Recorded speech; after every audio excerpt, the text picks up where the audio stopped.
अस्सलामुअलैकुम।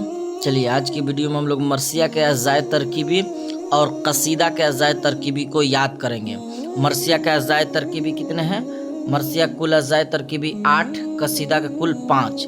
आज हम लोग इसको याद करेंगे। तो सबसे पहले एक बार सुन लीजिए। आमद, चेहरा, सरापा, बैन, रुखसत, रजज, जंग, शहादत, ये 8 हुआ मरसिया का अज़ाए तरकीबी। अब हम लोग याद इसको कैसे करेंगे तो जरा ध्यान दीजिए। सबसे पहले आमद करना है। क्या करना है? आमद। अब आमद करना है जब आपको, तो फिर से आमद करने के बाद क्या?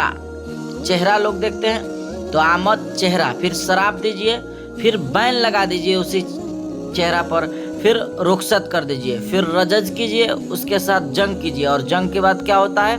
शहादत। तो ये याद हो गया आपको? फिर से एक बार फिर से सुनिए कैसे याद करना है। पहले आमद कीजिए, फिर चेहरा देखिए, फिर शराब दीजिए, फिर बैन लगा दीजिए, फिर रुखसत कर दीजिए, फिर रजज कर दीजिए, फिर उसके बाद जंग कीजिए, जंग के बाद शहादत कर दीजिए।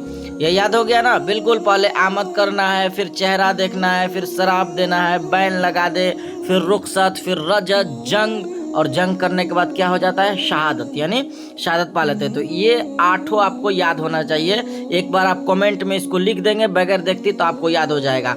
अब कसीदा के अज़ाए तरकीबी को किस तरह से याद करेंगे? तो देखिए, कसीदा के अज़ाए तरकीबी कितने हैं? 5। इसको इधर से याद करेंगे। दुआ, उधर से नहीं, दुआ। मुद्दा, उधर से, इधर से याद करेंगे, उधर से नहीं।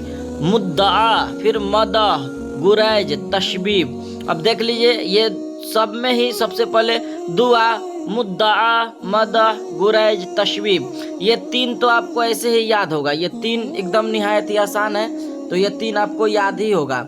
किस तरह से? दुआ, मुद्दा, मदह याद है तीनों। उसके बाद गुरैज, तशबीब याद ही रहता है। तशबीब बार बार देता है, तशबीब देता है ना। तशबीब किस सिन्फ से है? तो कसीदा से, तो याद ही रहता है। तो ये रही एक छोटी सी वीडियो। आप